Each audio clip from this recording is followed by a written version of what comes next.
Recording by Edith Kesrick of Southern Ohio. The Lost Door by Dorothy Quick. I have often wondered whether I would have urged Rexler to come with me if I had known what Rougemont would do to him. I think, looking back, that even if I could have glimpsed the future, I would have acted in the same way, and that I would have brought him to Rougemont to fulfill his destiny. As the boat cut its swift way through the waters on its journey to France, I had no thought of this, nor had Rexler. He was happier than I had ever seen him. He had never been abroad before, and the boat was a source of wonder and enjoyment to him. I myself was full of an eager anticipation of happy months to come. It hardly seemed possible that only a week had elapsed since I received the cable that had made such a change in my fortunes. Your father died yesterday. You are sole heir, provided you comply with the conditions of his will, the principal one being that you spend 6 months of each year at Rougemont. If satisfactory, please come at once. It was signed by my father's lawyer.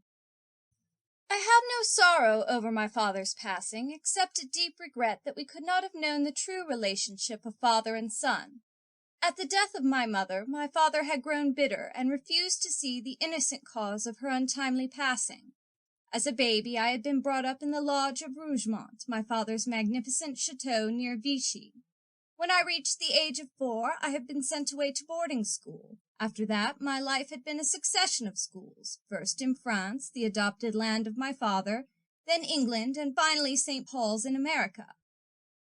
In all justice to my parent, I must admit he gave me every advantage except the affection I would have cherished. By his own wish, I had never seen him in life, nor would I see him in death, for a later cable advised me that the funeral was over and his body already at rest in the beautiful Gothic mausoleum he had had built in his lifetime, after the manner of the ancients. He had left me everything with only 2 injunctions: that a certain sum of money be set aside to keep the chateau always in its present condition, and that I should spend at least half my time in it, and my children after me, a condition I was only too pleased to accept. All my life I had longed for a home. I cabled at once that I would sail. A return cable brought me the news that I had unlimited funds to draw upon. It was then that I urged Rexler to come with me. Rexler and I had been friends since the day when 2 lonely boys had been put by chance into the same room at school. We were so utterly unalike, it was perhaps the difference between us that held us together through the years. At St. Paul's and later at Princeton, Gordon Rexler had always been at the head of his class, whereas I inevitably tagged along at the bottom. The contrast between us was expressed not only in the color of our hair and eyes, but also in our dispositions. My greatest gift from fate was a sense of humor, and I suppose it was this quality of mine that particularly appealed to Rexler. It seems as though I was the only one who could lift him out of the despondency into which he often plunged.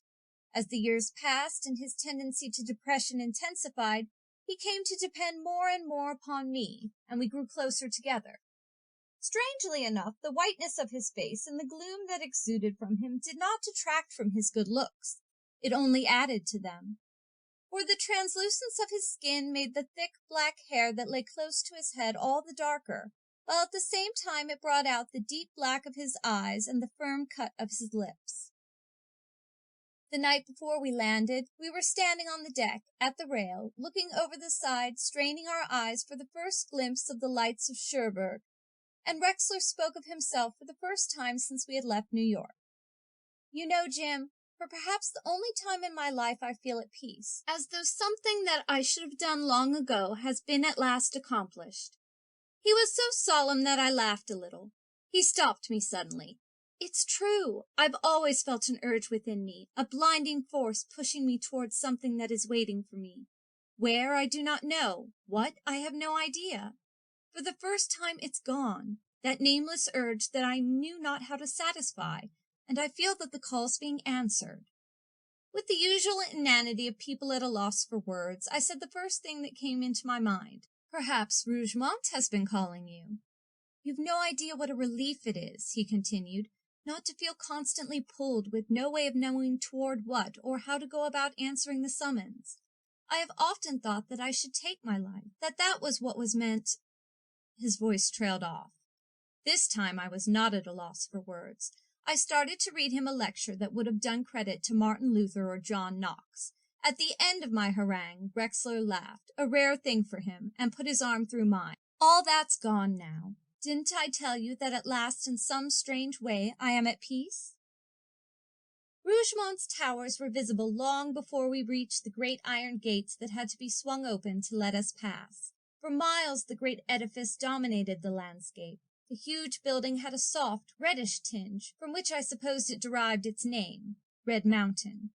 It was a fairy-tale palace perched on a mountain top. A great thrill went through me as I realized that this beautiful chateau was mine, and as we drove through the gates, up the winding road, through my own forest, the pride of possession swelled up in me, and for the first time I began to understand why my father had never put his foot outside the great gates and the high wall that enclosed the acres that now belonged to me.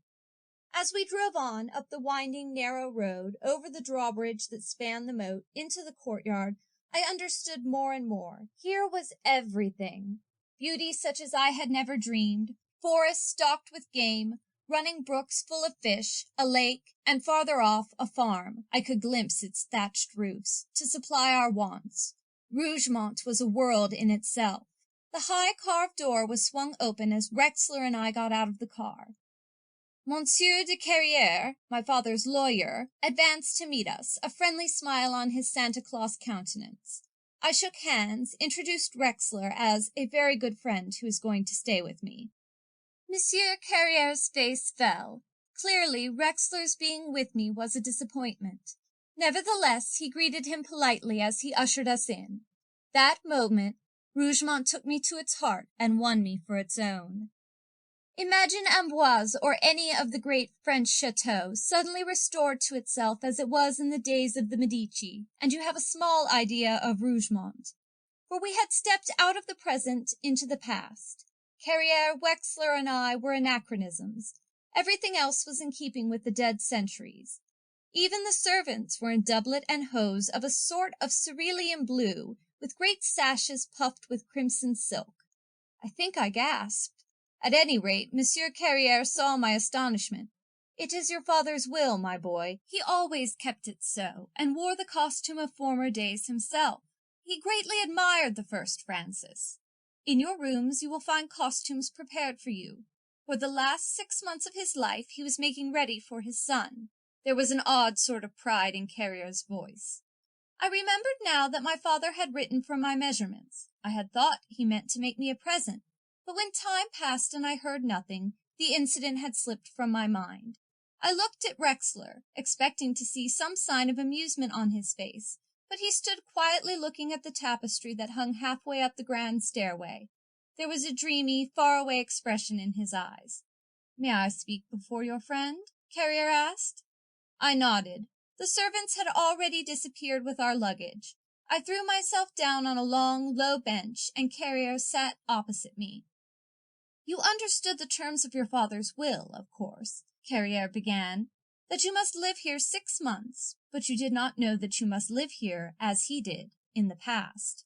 If you do not, then Rougemont goes to your father's steward, with the same conditions, to be kept always as it is, with only a small sum set aside for you."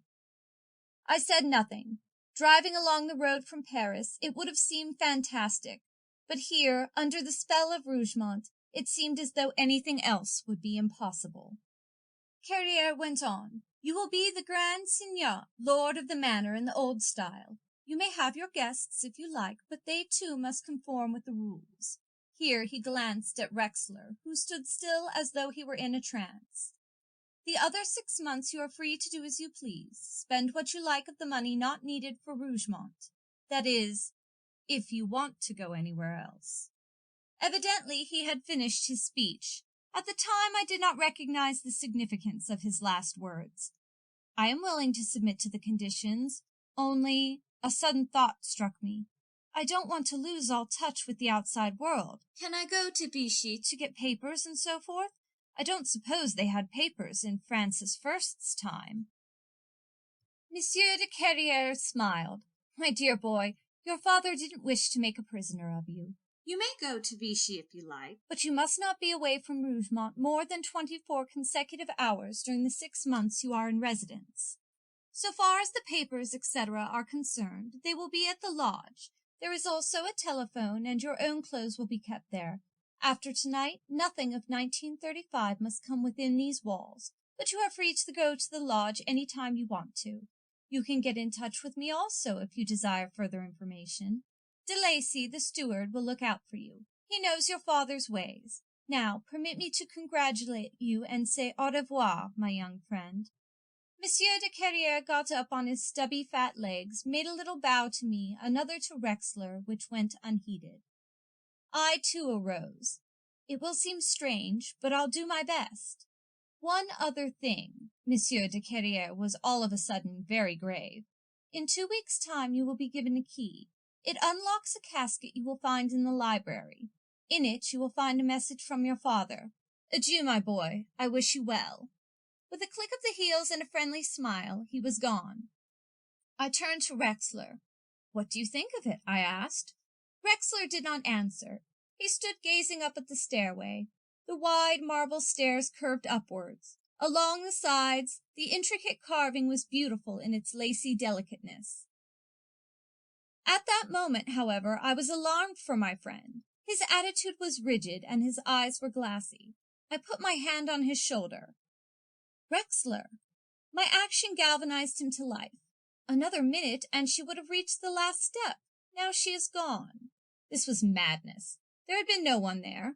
I said as much. Rexler turned and faced me. But there was, he said eagerly.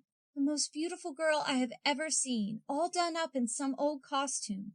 Great wide skirts, little waist, and a high lace collar. She had bronze curl, great blue eyes, and the loveliest face. I saw her immediately we came in. She looked at both of us, but she smiled at me. I was in a quandary. Until now I had not given the staircase more than a perfunctory glance. For all I knew, she might have been one of the servants, peeping to see her new master. To Rexler, impressionable, strange creature that he was, one glance might have so registered on his mind that he kept on seeing her, for certainly she had not been there when I looked. It seemed best to make light of the whole matter. Anyway, she's gone now. At least I can explain the costume. I take it you didn't hear Carriere's announcements? Rexler shook his head. I proceeded to enlighten him. Instead of teasing me about the strange conditions my father's will had imposed on me, he was enthusiastic about the idea. It's the one period in history that has always interested me. Jim, we're in luck. Imagine stepping back into Medici France for 6 months, shutting out the world. Who knows but that Catherine herself may have stayed here, or Marguerite de Valois, the Marguerite of Marguerites. Beautiful, but no more beautiful than that girl on the stairs. I can hardly wait to see her again. I heartily hoped that he would see her, and that she was not entirely a creature of his imagination. If she was real, I too was eager to meet her. Rexler interrupted my thoughts. I feel as though I had come home, he said. I'm crazy to explore. Let's shed these ugly things and begin to really live. Why, it's been this I've been waiting for. It's lucky we're the same size. Out of his irrelevance, I gathered the trend of his thought. I wonder where we go, I began. Almost as though he had heard my words, a tall, commanding figure stepped into the hall. He was attired richly in damask of a lovely soft blue, with the same sashes of crimson that the servant livery had shown, but in this case of finer material. He was a handsome man of about 34. His beard was pointed, and he had a small moustache. His long legs were encased in silken hose, and he wore a dagger thrust through his belt. De Lacy, at your service, my lord, he announced as he made a deep bow. I extended my hand, somewhat at a loss to know how to greet my father's steward, who was clearly a man of some importance and who, but for me, would be owner of Rougemont. Instead of shaking hands, he dropped on one knee and kissed my hand, a proceeding which embarrassed me very much. On motioning him to rise, he did so with a lithe grace. I suppose you want to change your strange clothes, my lord, and see your quarters. I nodded and introduced Wexler. De Lacy bowed. Monsieur Wexler would like to be near you? Then he added, We have some 30 or 40 suites, my lord. Rexler said he would prefer to be close at hand, and together we followed de Lacy up the marble stairway into a new world. Rexler was at ease immediately in his doublet and hose. The rich, embroidered garments seemed to suit him as modern clothes never did. He looked handsomer than ever. He also told me that the costume of the Medici was becoming to me, and truly, when I caught a glimpse of myself, mirrored in the pond, for the chateau did not possess a large mirror, I was not ill-pleased with the result. But by the end of the week I still felt strange in my new attire, whereas Rexler from the beginning wore his as if to the manner born. But I anticipate. That first night we donned two of the outfits which the valet whom de Lacy introduced me to had put out. Our own clothes disappeared, and, much to my annoyance, with them my cigarettes. We ate dinner in state upon a raised dais at one end of the great hall. At either side below us were long, narrow tables filled with people. Dressed also in keeping with the period, they made a wonderful picture and comprised, I supposed, my court or retinue. De Lacy presented me to them with a flourish, and they all filed by and kissed my hand, then went to their places. When Rexler and I were seated, they too sat down. When I began to talk, they filled the hall with gay chattering. From a minstrel gallery at the other end of the room came soft strains of music. De Lacy stood behind me pouring my wine. One thing I noticed was that in the whole room, and there must have been 200 people at least, there were no older men or women. In fact, de Lacy was the oldest of the lot. The others ranged from about 16 to 30. "How did my father get all these people together?" I asked de Lacy. "Most of them, my lord, were born at Rougemont. Still others were adopted and brought here almost as soon as they were born. None of us has ever been outside Rougemont gates." De Lacy was quite matter-of-fact as he made his statement. Rexler was searching the hall with his eyes as he listened to my steward. "And you?" I looked at de Lacy. "I, too, my lord, know nothing of your outside world, nor do I want to. Why should I, who am happy here? My family lived down at the farm, but His Highness your father became interested in me. He brought me into the chateau, had me educated, and looked after me himself. Eventually he made me steward of Rougemont. It is a great honor he conferred upon me, and I shall do my best to help you, my lord." Of a sudden I saw what my father's life work had been, to rear a court to people Rougemont. My father had been 25 at my mother's death. He had died at 58. He had had 33 years to make his dream come true. "Where are the parents of the ones who were born at Rougemont?" "At their own places or the farms, my lord. Rougemont has over 1,000 acres, and several manors upon it, where people whom His Highness your father advanced over others live. They all serve their ruler in some way in return for what is given them. Only the people of the lodge are in touch with the outside, which we have been taught to look upon with scorn. Here we have everything, and to be taken to the chateau itself is the ambition of everyone on the estate." I saw it all, not, of course, every intricacy of the elaborate system my father had evolved, but at least a glimmer of the truth, and I marveled at the character of a man who had taken children out of the world to make his own world, and then had the patience to wait for them to grow up, to form his court, the court he planned for me. Yes, in my egotism I thought it was for me. 2 weeks were to pass before I learned what his real reason had been. Into my reflections Rexler broke abruptly. "She is not here. Ask de Lacy about her. Her beauty haunts me. Already I'm in love with her." I was not surprised. Nothing, I felt, could at this point surprise me, so much had happened in the last few hours. If my father had arisen from the floor like Hamlet's ghost, I would have greeted him quite casually. "Is there a young girl here with bronze curls and blue eyes?" I asked obediently. A shadow crossed de Lacy's handsome face. For the first time he hesitated. "There is no one here that answers that description. May I ask why you—" "My friend saw her on the stairway." I caught a murmur from de Lacy's lips. So soon, it sounded like. But before I could question further, he said aloud, "I have leave to depart and join my lady?" And before I could answer, he bowed himself away to take a seat at one of the tables below. Rexler looked over his wine goblet. The man lied. I saw recognition of the description in his eyes. "We'll get the truth out of him later," I countered. "Isn't it fine to actually eat chicken with your fingers and not feel you are committing a social error?" We did not get any information out of De Lacy later. To Rexler's insistent questionings he was at first non-committal and, after a bit, downright curt. I poured oil on the troubled waters by suggesting that as it was late we would wait until morning to see the library in the left wing of the chateau. With a smile of relief, De Lacy ushered us to our chambers. My retiring was a kind of ceremony. It amused me, but I had a nagging little thought in the back of my mind that all this etiquette would become boring after a while. As the last man bowed himself out of my room, De Lacy bent low. "My lord, there are guards at your door. You have only to call if you require anything." I thanked him once more. Greatly to my embarrassment, he again kissed my hand. "Your servant to the death," he cried, and drew the curtains about my high canopied bed. I knew that outside the red damask 2 huge candles were burning, but the curtains shut out their light, and I was smothered in darkness. I made a mental note that I must arrange somehow for air in my room. The French idea of banishing night air did not coincide with my American habits. My thoughts were racing back and forth among the strange events of the day, but before I could focus them into any kind of order, sleep descended upon me. I had a strange dream. In it, the most beautiful woman I had ever seen came and parted the red damask curtains. Framed against the dark oak panels of my room, she stood looking down upon me. Her hair was red gold, and her eyes had all the sapphire tints of the world stored in their depths. Her pale white face was oval in shape and balanced perfectly upon a slender neck. Her lips were sweetly curved and her nose delicately shaped. As she bent over me, I could see the rounded curve of her bosom. One slim hand reached out and touched my cheek. It was like the touch of a falling rose petal.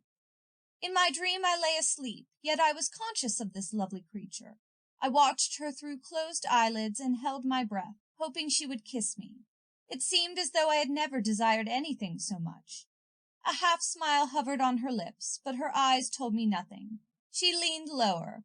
A faint perfume pervaded my senses, and then I felt her lips upon my forehead. A great cold swept over me at her touch, swept me down into blackness, and I knew no more. When I awoke, the sun was pouring through the opened curtains. I reached for a cigarette, my first conscious thought upon awakening, and not finding my case under the pillow, suddenly realized my new surroundings. At the same time I remembered my dream. Rexler and his talk of a red-haired beauty is responsible for that, I thought as I clapped my hands. De Lacy came in so quickly I knew he must have been waiting outside the door. He started when he saw the curtain of my bed had been opened. "Did you not pull them?" I asked. He shook his head. I said no more, and the ceremony of my arising began. When I had bathed in a great sunken tub, fortunately Diana de Poitiers had had her daily bath in the far-off time, I sought Rexler. Together we breakfasted, and then I announced to De Lacy that we wished to inspect the rest of the chateau. He led us to the left wing and took us through suite after suite. Beautifully furnished, the chateau was a veritable treasured house. An antiquarian would have gone mad with delight. I noticed that De Lacy avoided 2 heavily built doors opposite the ballroom. When we returned from our tour, I stopped before them. "And here?" I asked. "The picture gallery, my lord," he responded unwillingly, and swung the doors open. There was an unhappy expression on his face. The room was long and narrow, and the walls, except for the windows, were lined with portraits. We walked slowly down the length of the room, looking at the portraits of a dead and gone race. "The former owners of the chateau?" I asked. De Lacy nodded. Suddenly I looked at the part of the room facing the door which he had entered. At first we had been too far away to distinguish anything about it except that there was only one large painting hanging in the center. Now that I was nearer, I could see the painting, and I caught my breath in astonishment, for there was the portrait of the lady of my dream, smiling down on me. Rexler caught my arm. "That's the girl, the one I saw on the stairs." "That is the portrait of Hélène, Mademoiselle de Harcourt, daughter of the Lord of Harcourt, who owned this chateau," De Lacy's voice broke in. Rexler and I exclaimed simultaneously, "But and she is—" De Lacy looked at us strangely. "It is from her that the chateau got its new name, Rougemont, Red Mountain. Before that it was called Hôtel de Harcourt. Mademoiselle Helene was very beautiful, as you can see, messieurs, and she had many suitors. At last, from among them, she chose an English lord. One of the discarded lovers, Black George, le George Noir, vowed that she should not belong to the Englishmen, or ever leave Rougemont. She laughed, Mademoiselle Helene, and her father, the Lord de Harcourt, laughed too, for he had many men-at-arms and was rich and powerful. Black George did not laugh. He only set his lips grimly. The wedding day came, and the beautiful Helene married the English lord in the great hall. But just as he took her in his arms for the nuptial kiss, there arose a great noise outside. It was Black George attacking the chateau. The English lord, with Helene's kiss still warm upon his lips, went forth to battle. There was a fight such as these peaceful lands had never seen, and the mountain ran red with blood. Black George was the victor. He slew the Englishman, he slew the Lord of Harcourt, and his men hacked to pieces the defenders of the chateau. Black George, followed by his men, their swords red with blood, came into the great hall where Helene de Harcourt sat on the throne, her face whiter than her wedding dress. Black George flung her lover's body at her feet, and the women of the household who were crouched about the throne cried aloud with terror. The fair Helene did not cry, nor did she moan. She only looked straight at Black George, and there was that in her gaze that silenced everyone in the great hall. Even Black George stepped back a pace. Then Helene de Harcourt rose and went down to her love, the English lord, who for a brief moment had been her husband. She knelt beside him and kissed his cold lips. Then she took her wedding veil and laid it over his body. All the while there was silence in the great hall, while men and women watched the slim girl say farewell to the man she loved. They watched almost as though they were under a spell. But as the veil fell into place, Black George laughed a long laugh that rang through the room. Then he turned to his followers and cried loudly, "The women are yours. Take them as you will, all but the one who belongs to me." He gestured toward Helene and laughed again. Helene de Harcourt stood erect and pointed her slender hand at Black George. "Wait," she cried, and there was a quality in her voice that made her listeners tremble. "I shall belong to no one until my lover comes for me. Until he comes, woe to you, Black George, who are well named. Woe to you and to all men, for I curse you with a mighty curse, the curse of a broken heart. And I curse all men for their black and bitter deeds. Year after year, century after century, I will take my vengeance for the wrongs I have suffered, and no man shall be free until my lover comes again and we find bliss together." And while the eyes of the whole hall were riveted upon her, she plunged the dagger she had taken from her lover's belt into her heart. For a second she stood swaying, then she crumpled and fell beside the English lord. Black George caught her and held her in his arms. "My curse upon you, Black George," she cried. Black George could also curse. "Never shall you leave Rougemont to find your lover, and never shall he come until—" And then his voice died away as her head fell backward over his arm. The fair Helene was beyond his reach.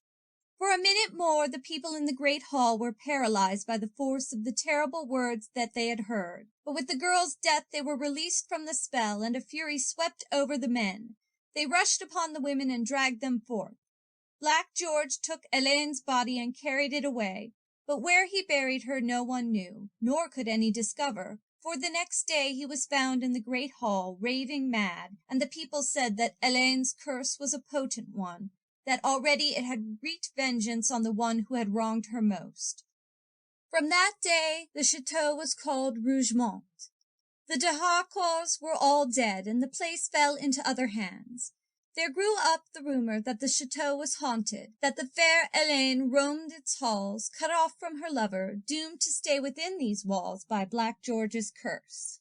De Lacy silent, Rexler and I looked at the portrait. My own feelings were in a turmoil. It had been a ghost's lips that had touched me last night, yet surely no ghosts could have been so beautiful or seemed so real. Rexler turned to me. "It would be the curse that has always been upon me, that when I fell in love it would be with a ghost." His eyes were vivid, shining brightly in his pale face. I knew when I saw her on the stairway that I loved her. There is a rumor, said de Lacy, that the man who sees the fair Elaine will meet with some misadventure, unless she gives him a kiss. Then he is protected from her wrath. I started. Rexler smiled. She kissed me with her eyes. I am not afraid. The fair Elaine makes men suffer to make up for the wrong Black George did her. For years she has not been seen at Rougemont. Last night, when you described her, I was afraid. My lord, de Lacy turned to me, send your friend away. If she only looked at him and smiled, there is a grave and deadly danger for him, more deadly because it may be unexplainable. Men upon whom the fair Helene has smiled have met strange deaths. As Rexler looked up at the portrait, an inward light illumined his countenance. I am not afraid, he repeated. There are many deaths. There is a death of the spirit as well as that of the body. I beg you to go while there is time, friend of my lord. There was real feeling in de Lacy's voice. I, too, felt afraid for Rexler. The strange, unworldly feeling he had always had, the pulling towards something he knew not what, made me doubly fearful. Had the fair Elaine been calling to him all this time across the world? For myself I had no fear. She had kissed me, and besides, even death at her hands would have been preferable to never seeing her again. In these last few minutes I had realized that I, too, was in love with Elaine, that I could hardly wait for the night in hopes that she might visit me again. Resolutely I put my own feelings in the background, for at the moment Rexler was of paramount importance. If there was anything in de Lacy's story, and from my own experience I was sure there was, Rexler was in danger. I turned to him. If anything happened to you, I could never forgive myself. Perhaps you'd better go. I could arrange a trip for you and later meet you. Somehow de Lacy seemed one of us. I had no hesitancy in speaking before him. He seemed a part of my new life. With the strange suddenness that comes on rare occasions, we were already friends. Rexler looked at me, then back at the portrait. Elaine de Harcourt, her red hair gleaming, smiled down upon us. Before he spoke, I knew what he would say, because in his place I would have said the same. Unless you kick me out, I want to stay. I put my hand on Rexler's shoulder. So be it. Come along, let's see the library. Then we'll know all of Rougemont. We've seen everything else. Wrenching his eyes away from the portrait, Rexler followed us. The library was beautiful, with paneled walls that had rows and rows of books sunk in their depths. There was a long oaken table, and on the center of it stood a carved, gilded box, the casket which held my father's letter. I wished then that I could read it at once. I wish now that I could have, but perhaps it is better that I did not. At least things moved as fates ordained, and the responsibility for what occurred was not mine. The next 3 days were quiet, happy ones. Nothing occurred. I had no ghostly visitant, and Rexler saw nothing of Elaine. Under de Lacy's expert guidance, we rode over the estate, hunted with falcons, a pleasing sport which we both took to our hearts, mingled with my court, found the people charming and highly cultivated. We took lessons in the old dances, visited the manor houses. It was all very gay and amusing, and I had no longing for the outside world. I did not even go down to the lodge for news. There were many details of the estate management that I had to go into with de Lacy. We spent several hours each morning going over the affairs of Rougemont. It was virtually a small kingdom, and everything was referred to me. Necessarily, the time I spent with de Lacy on such matters, Rexler was alone. He had changed a great deal since we had come to Rougemont. He had come alive, and he threw himself into everything with a curious intensity. He was like a person who has been very ill, who, suddenly finding himself better and fearing it is only temporary, clutches life with both hands. He devoted long hours to reading the records of the de Harcourts until he knew the family history as well as his own. I did not mention Elaine, though there was seldom a moment when she was out of my thoughts. I found myself watching for her day and night, and I caught the same tension in Rexler's eyes as he searched the shadows. The third night she came again, not to me, but to Rexler, and although he was my friend, I almost hated him because he had seen her, and I had not. He told me the next morning as we walked along the lake shore. "Jim," he said suddenly, "I saw her last night. She came to my room.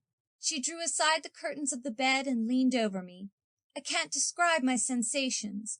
It was almost as though life were suspended in space, like a bridge over a timeless sea." I had nothing to say. I knew so well how he felt. "She leaned closer and closer to me," Rexler went on. "Then she smiled, and before I could find my breath to speak, she was gone. This is the second time she smiled at me. I felt a nameless fear, as though there was a threatening quality in those red lips. She looked at me as though I might have been Black George himself. In that moment, all my envy was swept away by anxiety for my friend. Indeed, I wished she had kissed him, for then he would have been safe. I started to speak, to beg Rexler to leave Rougemont, but before the words could leave my mouth, I saw her. She was standing in the path some distance away, directly in line with my eyes, and she was shaking her head impressively. I knew instantly what she meant.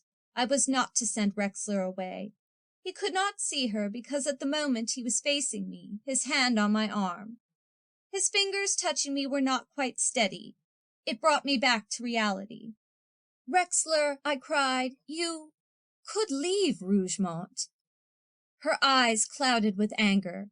She looked at me reproachfully, commandingly. As though I were dreaming, I heard my own voice.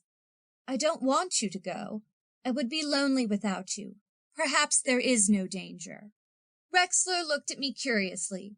"There is a risk, I know that. But I do not care. I am like a man who has eaten a strange and terrible drug, who knows the danger but cannot resist it. I will stay." Beyond him, Elaine smiled a satisfied smile as she looked at Rexler's broad back. It made me feel afraid. Then suddenly her gaze swept to me, and the smile changed into a languorous one that promised all things. My heart beat faster, and I forgot my fear. Rexler moved restlessly, turning so that we were side by side. Even in that second, Elaine had vanished. How, I do not know. One minute she was there, the next she was not. We walked along slowly. Finally, Rexler spoke. "No matter what happens, and I mean that widely, my friend, you are not to regret. For a little time I have been happy. I have come alive. I have loved, even though the woman I love is a wraith. I have felt a sensation I thought never to feel. If I could hold her in my arms and press my lips to hers, I would count the world well lost." I could say nothing, because, God pity me, I knew just how he felt. The day slipped away quickly. I did not see Elaine again, but Rexler did. Almost every day he met her in the rose garden, where they spent long hours. He told me that she was always elusive, but at the same time promising that someday she would be kinder. He said her voice was like golden honey, and that without her he could not face life. Once I saw them myself as I came from an interview with De Lacy. As I approached the rose garden through an opening in the arches, I saw them sitting side by side on the marble bench, and of the two, Elaine looked the more earthly, for Rexler had grown paler and more ethereal every day. His eyes were luminous as he looked at her adoringly. She saw me first, and her lips curved sweetly. She rose in a leisurely fashion, turned her back to me, and dropped a low curtsy to Rexler. Then, while I still watched, she extended one slender hand to him. He bent over it. His lips touched its soft whiteness. A little laugh like the tinkle of silver bells swept through the garden. Then she was gone. Rexler stood like a man in a trance. I came quickly forward. "You are playing with fire," I cried. Rexler roused. "You saw?" I nodded. "Have you ever seen anything more beautiful, more lovely?" I shook my head. "I'm not afraid any more. She has promised me—" But what Elaine had promised I was not to know, for Rexler's mouth shut with a snap. When I pressed him, he shook his head. Finally, he said, carefully choosing his words with a reluctance that was strange to him, "To me is to be granted something beyond the knowledge of mortal man. I can tell you no more, but some day you will know." There was an expression on his face that transcended earth. The next night I spoke to De Lacy and told him my fears. Rexler was spending more and more time in the rose garden. I hardly saw him, and he would not discuss anything with me. Even at the stately, elegantly served meals, he barely spoke. He always seemed to be listening, waiting. De Lacy shared my fears, but he suggested nothing to help. "He has been marked, my lord," he said gravely. "We can only pray, but even in prayers there is no refuge, for Elaine is beyond such things."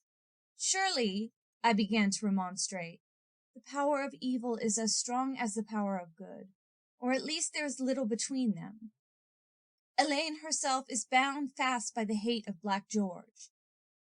Curses live, I knew that. Witnessed the lasting quality of the curses and spells of the Egyptian priests. But Elaine was not evil. I said as much." De Lacy shook his head. "She is cut off from her lover. She does not feel kindly toward men. Remember, she promised vengeance century after century that day in the great hall. That night, in the silence of my chamber, I called her name. Elaine, Elaine. I flung my agonized summons into the night, but there was no answer. I went over in my mind the tales De Lacy had told me of the havoc she had caused, how one man cast himself down from the highest turret, crying her name, how another had been found dead in the rose garden, horror frozen on his face. There were still others who had looked upon her, and death or madness came as the result. The more I thought of these tales of terror, the more I feared for Rexler. At last I could stand no more. I thrust my arms into the rich velvet robe that had taken the place of my bath gown, and went to Rexler's room. The guard stood back to let me pass. I did not mean to wake him, but some inner foreboding made me feel I must know that he was safe. As I drew aside the curtains of his bed, I could not entirely stifle the cry that came to my lips, for the bed was empty. But upon the pillow lay a small white rose.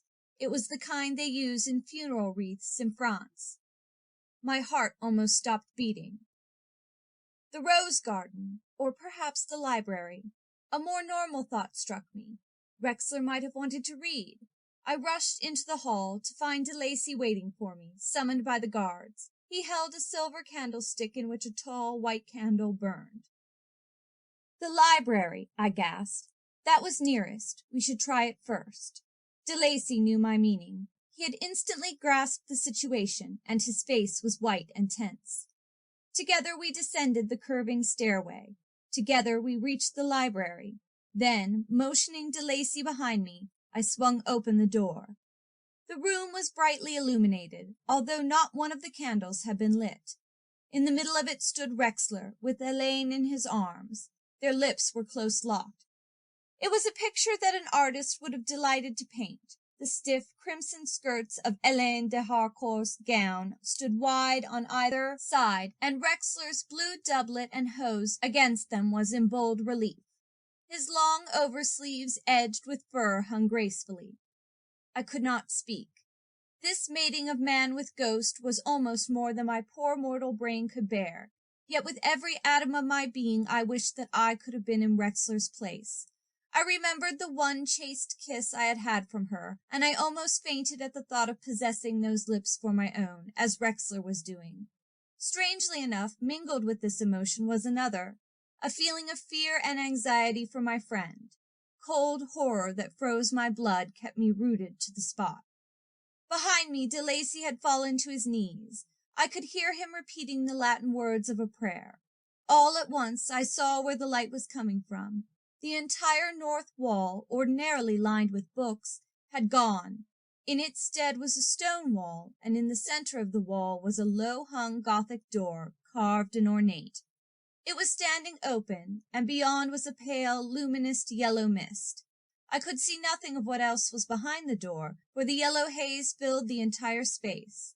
It was like a golden fog, and its radiance lighted the library with a strange, unearthly glow. Its luminosity glowed upon Elaine and Rexler like a spotlight. For a moment I thought Rougemont, De Lacy, everything of the past weeks must have been a dream that I was watching in a cinema of past days. All at once, before my astonished eyes, Elaine gently drew her lips away from Rexler's. She slipped from his arms and extended her hands to him. "Come," I heard her say. Rexler had been right. Her voice was like golden honey. It was like the music of willow trees in early spring. Rexler grasped her hands. For the first time I saw his face. Joy transfigured it, such joy as I have never seen before and never shall see again. Elaine moved backward, slowly but surely, drawing him toward the little Gothic door that stood open. With her lips half parted, she whispered, "Come." "Rexler," I cried suddenly. He could not hear me. As he looked into her eyes, he might have been a bird charmed by a snake. Nothing could break the spell that bound him. They were nearer the door. Each second brought them closer to it. Now Elaine was on the other side. The gold mist concentrated upon her until she looked like a goddess in its eerie light. "Rexler! Rexler!" The words tore through my throat. Rexler stepped over the threshold. Through the golden mist I saw him clasp Elaine in his arms again. I saw her smile triumphantly at me as she raised her lips to his. There was something in her eyes that filled me with horror. The mist swirled about them until I could barely discover the outlines of their figures through its gleaming haze. Then the door swung slowly shut. I awoke to feverish activity. "Rexler! Rexler!" I shouted and rushed forward to the door. I grasped the iron ring that hung in its center. I pulled on it with all my might. When I found that it resisted all my efforts, I began beating against the door itself. Presently, I felt myself being pulled away. "There is no use, my lord," de Lacy's voice was saying. "The door is gone." "Gone?" I ejaculated, and even as I spoke I saw what he meant. The north wall of the library was lined with books, as it had always been. I had been beating upon them impotently. I looked down at my hands. The knuckles were raw and bleeding, just as they would have been from pounding on a heavy, carved wooden door. De Lacy caught my meaning. "The door was there, my lord. It was the lost door, the door behind which Black George buried Elaine de Harcourt. It has been lost for centuries." I sank into a chair, weakly, for now the fact that I had lost Rexler, my friend, was paramount. "I will tear down the walls until I find it." "That has been done, my lord, and it has never been found. It will never be found again. Only for a brief moment you and I have been granted a glimpse of something we cannot understand." "And Rexler?" I groaned. "He was happy," de Lacy comforted. "No matter what happened after, he has had happiness such as I have never seen before." My head pitched forward, and I knew no more. 3 days later, I was escorted to the library by de Lacy, to whom, since Rexler's loss, I was more devoted than ever. With great ceremony, I was given the key to the gilded casket, then left alone. Seated in the great chair before the oaken table, I unlocked the casket. It contained many pages closely written in my father's hand. In them were instructions as to my future conduct, my care of Rougemont, what he had done and what he expected me to do. But the lines that interested me most were these: "I bought Rougemont for your mother, shortly after your birth, because when riding through this country she saw and loved it. It was a purchase that cost me dear, for Rougemont held a curse and an avenging spirit in the form of a beautiful young girl who could not bear to see others' happiness. So my wife died. 2 months after your mother's death, I first saw La Belle Helene. We fought a long battle, she and I, but I was strong, my son, because I loved your mother. No other woman's charms could lure me to my doom. Finally, I made a bargain with the ghost. She hated modern things and longed for Rougemont to be great again. I promised to restore the chateau to its former splendor, to make it just as it had been in her days, and in return she promised immunity to me, and afterward to you, and to all my court when I should have established it. I restored Rougemont. I repeopled it. With her help and advice, I have made it as it was in her own day. She showed me the hidden treasure vaults of the de Harcourts, so that I would have enough money to purchase the things she wanted. She, too, has kept her bargain, for I and my court have lived happily here unmolested. Only when an outsider came, or someone disobeyed, or longed for the outside world, has she wreaked vengeance. She has sworn to give you the kiss that promises immunity the night you come. Only beware, my son, whom you bring here from the world you know, and beware of the lovely Elaine. Old man as I am, devoted to your mother's memory as I am, she can still make my pulses leap. Above all things, if she shows you the lost door, do not be tempted to cross its threshold. For that way, unless you are the reincarnation of the Englishman, annihilation lies. There was more, pages more, of other matters, but I left them for another day. Alone there in the library, I let my eyes wander to where the little Gothic door had been. Had Rexler been the Englishman, come back to earth to claim his bride? Could that account for the strange, unsatisfied longings he had always had, his unearthly feelings, his unlikeness to other people? Or was he Black George, lured back to Rougemont for Elaine's vengeance? I hoped for his sake that was not the explanation, that he and Elaine would find bliss waiting for them behind the lost door, and I would never see Elaine again. The days pass. I do what my father set out for me to do. I keep his bargain with the ghost of the fair Elaine. I never leave Rougemont. I have no desire to, for I am always hoping that some day I shall again find the lost door. End of The Lost Door by Dorothy Quick.